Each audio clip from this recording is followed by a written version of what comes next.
Now, action items. All right. Are there any agenda items on this agenda which board members or the superintendent wish to discuss and vote on separately? If there are, we will exclude these from the motion below. I have just a question. Sure. You don't need to pull it. I just number 4. Okay. Question on 4. But we can go ahead with the approval of all of these items, correct? Okay. So move that action items numbered 1 through 15 be approved as recommended in this agenda with the, as recommended in this agenda. So moved. Second. Any commentary or questions? No. You Question want on number 4. Yeah. Take it now? Yeah. Okay. I was just curious, how long have we had that position in the district, and exactly what does a voice technician do? Well, he works on and I know Mr. Patterson's here. I'm going to ask him to come up to the microphone.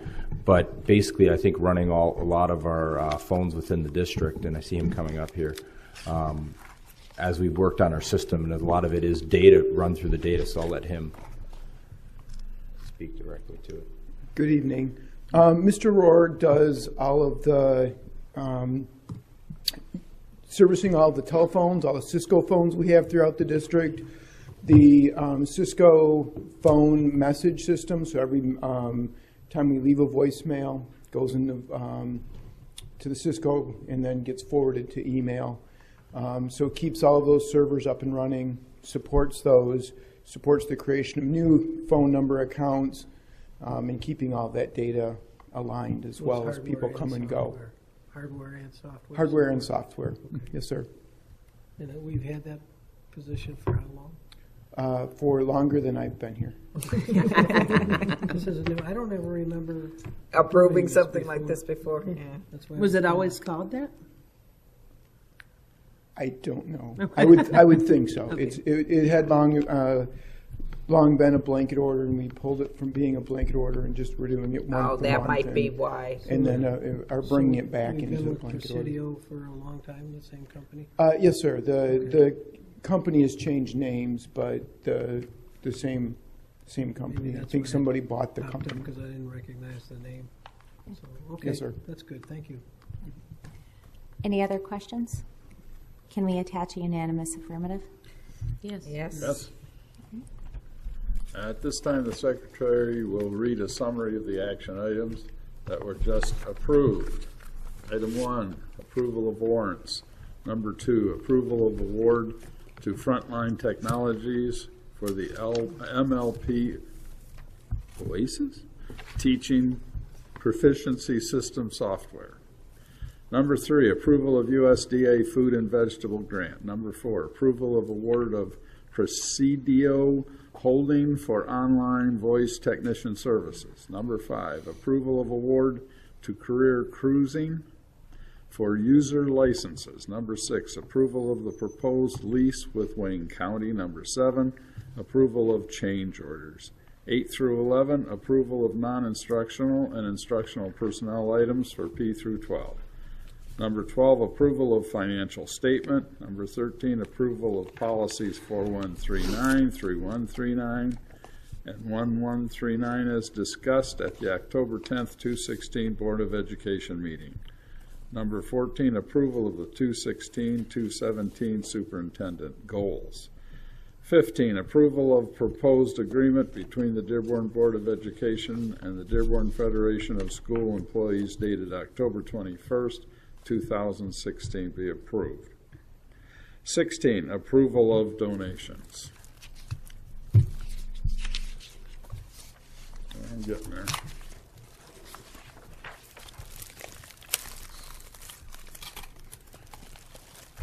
We already did donations, didn't we? Yes. All right. So we're at item 8, discussion item. 30-minute time limit. Are there any? There are none. None. Okay. 9, Board of Education business. A, acknowledgement of correspondence. None. Move on. Next item. Thank you. B, board member committee and organization reports. Trustee Well, you Petrichor? want me to start first with Yeah, the, go ahead.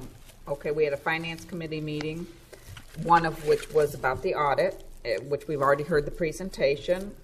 The second is that our student counts have been finalized, and we now stand at 20,700 students. So we saw an increase of, I believe, between 700 to 800 students over last year's student count. We're moving forward with the sale of the Howe property, but it's a process, and we don't expect it to be finalized till sometime in January. We're looking at refunding a 2007 bond for a better bond rate, but we are waiting to go.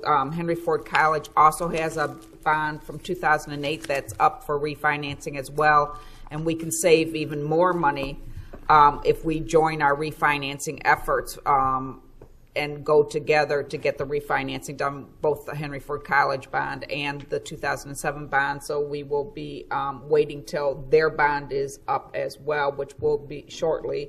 And then we will move forward with refinancing both of those bonds to save the taxpayer dollars, actually, when we refinance and get a lower rate. We get a better return on the money that we have borrowed. I also...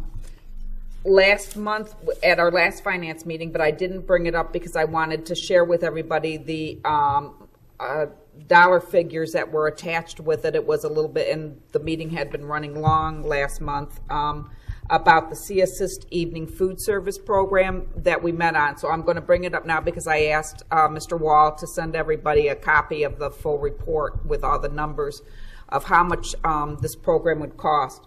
The C-Assist, we know, was a nonprofit organization that has a grant to provide food services in the city of Dearborn to students. They were doing, I believe, a breakfast and a lunch program, and they were interested, and they're using buildings around the community in order to distribute this food at no cost to themselves. Well, they asked to do a dinner program and use the public school cafeterias in order to provide evening dinners to our students. Unfortunately, it comes with, while they have a grant that pays for all of their product and their food preparation, once it gets to our school buildings, it would cost the district out-of-pocket money from the general fund in order to distribute the food and use the buildings for the students. It was a fairly pricey proposition that would be taking away, I believe, from other programs that during the daytime we could use that money to benefit our students in another way. And at the time, the Finance Committee looked at those numbers, and we were not prepared to move forward with approving something like that. But I have to bring it before the full board, but I just wanted you to have all the numbers first before we had the conversation. So, but at the time, the Finance Committee did recommend to not go along with the C-Assist food service program because it was going to be a very costly investment for us, and we had no idea how much the students would be. We could pilot it, I suppose, at one building, but at this time, I'm not even certain. One of the questions that was asked that we forgot to find out was how long they had the grant. You know, as we know, most programs that have grants have a limited time period. Are we going to start something up that can't be continued? And it was going to be questionable about using, you know, our dollars in order to provide a dinner using our buildings. So I'm bringing that out there to the rest of the board. So will we have a certain amount, like cost, or? Yeah. I had Tom send it to everybody. It was in your board briefs. The total cost, because, and this is just a guesstimate of what we would need. what it is that they prepare the meals and they kind of send it in a hot box kind of thing to a school building. All right, so they make it someplace else, and then they ship it to the school, and the school would then serve it to the students. So we would need somebody in the kitchen. We would need somebody to supervise any students in the building and custodian. So we're talking about, oversight staffing needed to serve the meals. We're not exactly sure how many would participate, but we're figuring that in a calendar year, it would be for one building almost $32,000 in order to just have them deliver the meal to the building, and then our being there to deliver it to the students. So And the reason I asked, I guess, to kind of put it out there, is there might be a community group or an organization or a Who could business take- that might want to they're take on some already of this doing it at other responsibility. places, Yeah, right, exactly. yeah. Or maybe provide A some of the church, funding. something, So, yeah. I mean, certainly we're going to keep looking at it. And I think what you brought up is, well, how long will this last? and how many students would even partake in of it. Yeah. So maybe if there's an organization that's out there that's already at one of the schools that's interested in this, then they can contact the superintendent's office and we can talk some more about it. The committee agreed that it's a worthwhile program. Oh, But the it- issue one- is, just the money. cost to the district, because our money needs to be spent on educating our children. So. Exactly. Were they just asking for one school, Mary? No, or did They no, just- they were asking for, Oh. yeah, But that's the cost for one school. that's the cost for one school. And then the Yeah. issue becomes, well, what school if we're doing it, which school do we decide Right. the kids are going to get the meals? I think And this maybe would be if we- great if we had some type of, If we could get some community partners, we could probably get like one to sponsor one school on this side over here, and so that spreads out their cost. Not one partner's responsible for the whole cost. So I think that's a great idea. Anybody that has ideas or knows someone that could help with that, I think it's marvelous. And when they say dinner, what time would they want to serve this food?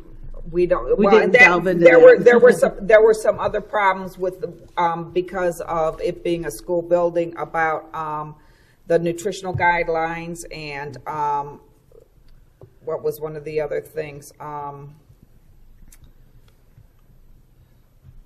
could probably help me. There was something about what the state and federal requirements for serving food, because we weren't sure whether the food would be at the right temperature Temperature, when it was delivered and that kind of stuff. So would we have to be reheating it and getting it, and all that kind of stuff. So it started to open up issues of liability, So we weren't exactly certain that this was something that we were prepared to take on as a responsibility at this point in time. okay. Do you want to talk about the building and site committee? I can do. I made some notes because it was more than an hour ago, so I don't. I'm trying to remember from last month. The Building and Site Committee met prior to our meeting tonight. We had talked about a few things. The first thing we talked about was the bond, and we are virtually complete with all our bond work, our bond obligations. And the good news is that we are ahead of schedule. I don't know if Jeff's here, I don't remember how far ahead we are. But we are ahead of schedule for completion, and we are about $800,000 under budget. So they did a great job in putting the money out for good use. And what we're talking about is some options for switching some of those bond proceeds now over to improvements in this building, the ASC. What we're looking to do is create some spaces for HR and for adult ed administration and special ed administration in this building that will free up room in the Heights Center for some additional classrooms and science labs. And that has been budgeted, that work over there has been budgeted at about $410,000. And the idea would be to use the excess bond proceeds to fund that work over there.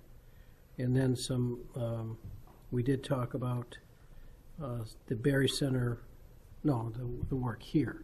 We can't do it at the Berry Center because that wasn't part of the original bond proposal to the state. But we can use it here. So that would, then the Berry Center would require about $756,000 of improvements to create some classroom space and science lab space in the Berry Center.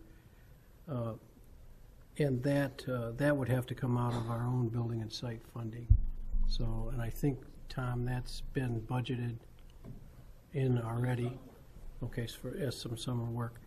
Then we talked about some of the infrastructure needs for the summer of 2017, that work. There's some roofing work at Duval that needs to be done. We talked about some kitchen upgrades to a couple schools. I don't remember which two, but they would be funded from a special fund, from the food service fund, upgrading a couple kitchens. We talked about some work to the baseball fields. There was some renovation work done to the field some years back, but not to the infield areas. It was mainly the dugouts and the fencing, the outfield fencing, the outfield itself. And they would, the plan is to start with renovations at Dearborn High's field and then ultimately get to Etzel and Fortson as well. And we talked a little bit about the security camera issues that we've been talking about in light of some of the recent vandalism that we've had. And we're still working through that thought process about how that would be implemented, what schools, what locations, at what cost. I think that's a topic that we're going to discuss at on Wednesday. At the City Relations Committee, because the city's involved in that whole thing. And the last thing, just very briefly, we talked about some HVAC renovations, boiler replacements, some of the future things that we're going to have to do. We do have a 20-year program in place, plan in place for school needs over the next 20 years. The list is incredibly long. The things that have to be done to maintain buildings and infrastructure in a district this size is incredible. So we do, to the kudos of the building and site here, the physical plant, they're projecting those issues 20 years out. Obviously, we can't fund those things all at one time, so it's going to be done over a long period of time. And there was talk about possibly using some of the county millage money that we have to coming in for some of those improvements next summer as well. Well, so all in all, we're in pretty good shape as a district with our building program. And if I can just add to that in terms of the improvements that we want to make on the Michael Berry Career Center, I just want to point out their improvements. We have special needs students there, making it more accessible for the special needs students. And also in terms of the technology lab, we have our STEM center there. We have DCMST there. And I think that addresses some of the concerns. We're investing a lot of money into making those state-of-the-art, if I understood correctly, state-of-the-art facilities, and having the kind of the newest tools available for our students. So it's a worthy investment into the program we're taking on. It's not enough to have the program, but we have to make sure that it's funded with the proper resources as well. So we do have some budgets and some graphics. If anybody would like to see it, I'd give you my copy. It shows what the plans are for the two different facilities and what the costs are as well. And I did read, I don't know how many of you read through the change orders, but we did get one of the positive.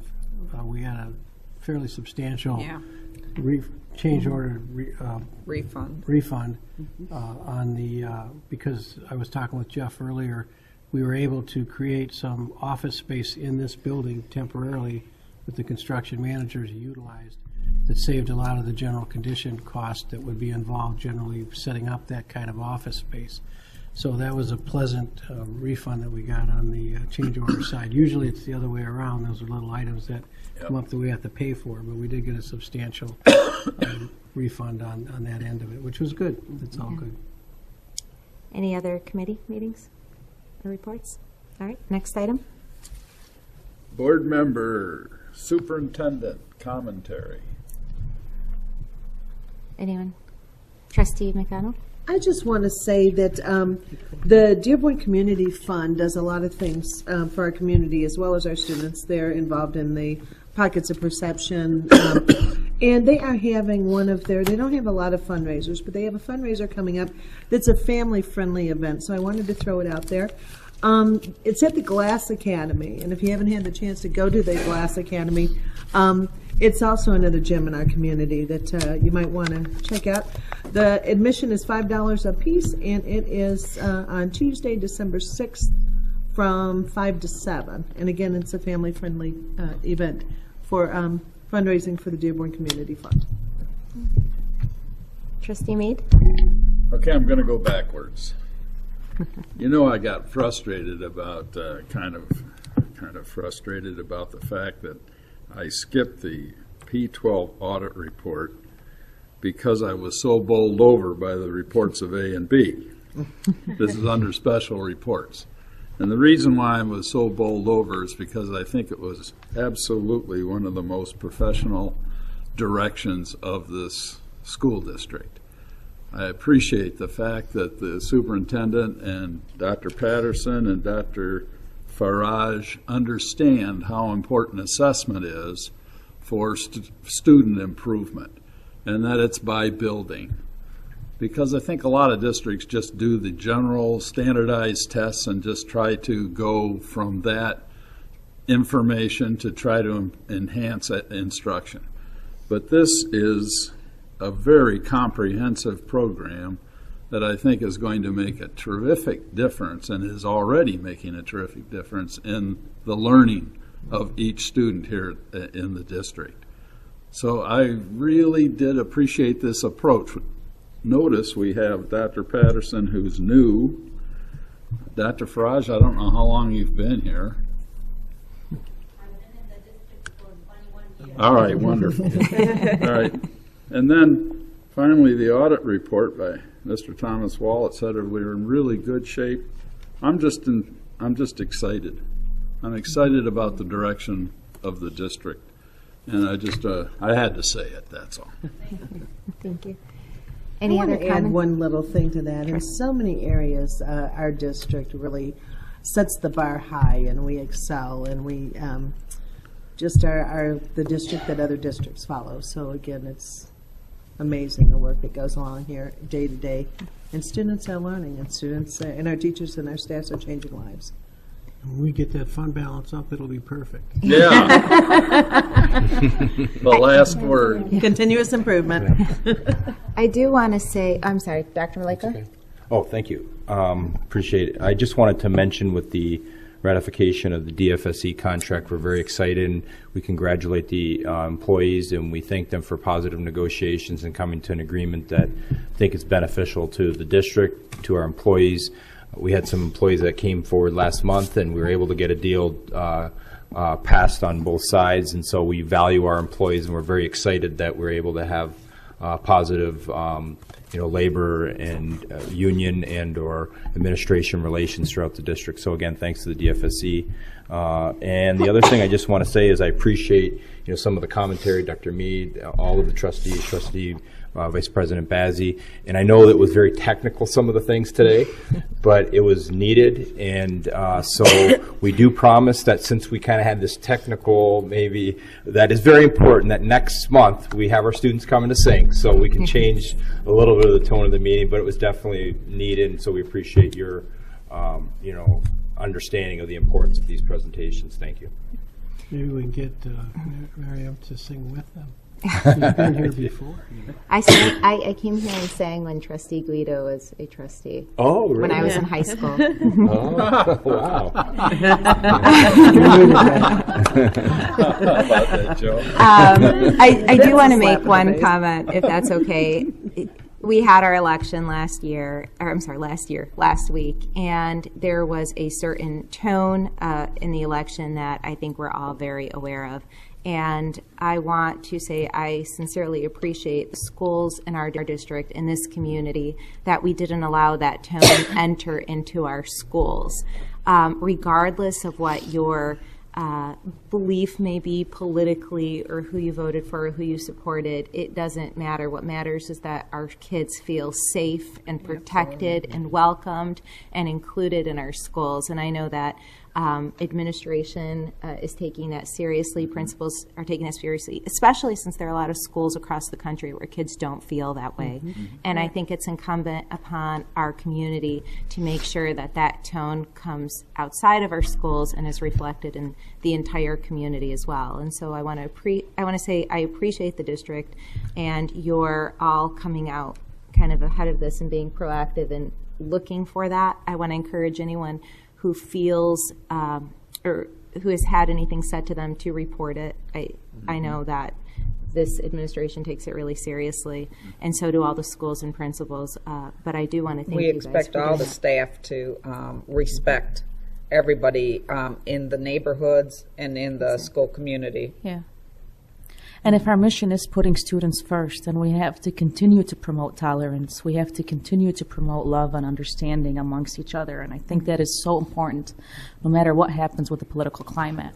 We set the example. That's right. And we are better when we work together. And that's what's beautiful about this district. Sounds like a campaign. Yes. It's not. All right, next item. Oh. Request for information and/or future agenda items. Any requests? I have one request. I know last November, December, there were a bunch of organizations that had come into our board meetings and reported about, I think it was like backpacks, the food that was being sent home and backpacks for students and stuff. Is there a place on the district's website that we can find maybe the organizations that are doing things in our schools? So if we want to donate to them, it's easy to, for us to donate to them, but also for the community to come out and see. Because I don't recall what that organization is exactly, but I know. I know there's it would be Blessings in a something. Backpack, and then there's Blessings in a Backpack, and there's that's what it Dearborn was. Goodfellows, and there's several of them. But those are the two big ones. Yeah, two of and the so I big was ones, wondering, yeah. is there a way to maybe Add them to the- centralize it yeah. on our website so that if parents, or community members want to donate to a particular We can look at organization? That benefits We'll look at that. our students. Yeah. Directly, yeah, that's a good idea. Anything else? All right, next item. Future meeting dates. A, Monday, November 21st, 2016. HFC meeting, 7 o'clock p.m. at the Andrew Mazzara Services and Conference Center in the Rosenau Boardroom, Henry Ford College. B. That's not the right, that's not the right place. What time? Oh, sorry. No, not the place. So, same time, but it is at the East Campus. Remember? East Oh, Campus, that's yes. right. And yeah. You come in the doors, you go to your left. Okay, so it's at the Could east. you amend that? Sorry. Yes, we'll do that right now. Thank you, Dr. Jensen. So we don't send everybody to the wrong So the East Campus Nursing Center. off a rotunda. Okay. B, Monday, December 12th, 2016, P through 12 Board of Education meeting, 7 o'clock p.m. at the Administrative Service Center in the Frank Franchi Boardroom. C, Monday, December 19th, 2016, HFC meeting, 7 o'clock p.m. at the Andrew Mazzara Services and Conference Center in the Rosenau Boardroom, Henry Ford College. Meeting adjourned. Yay.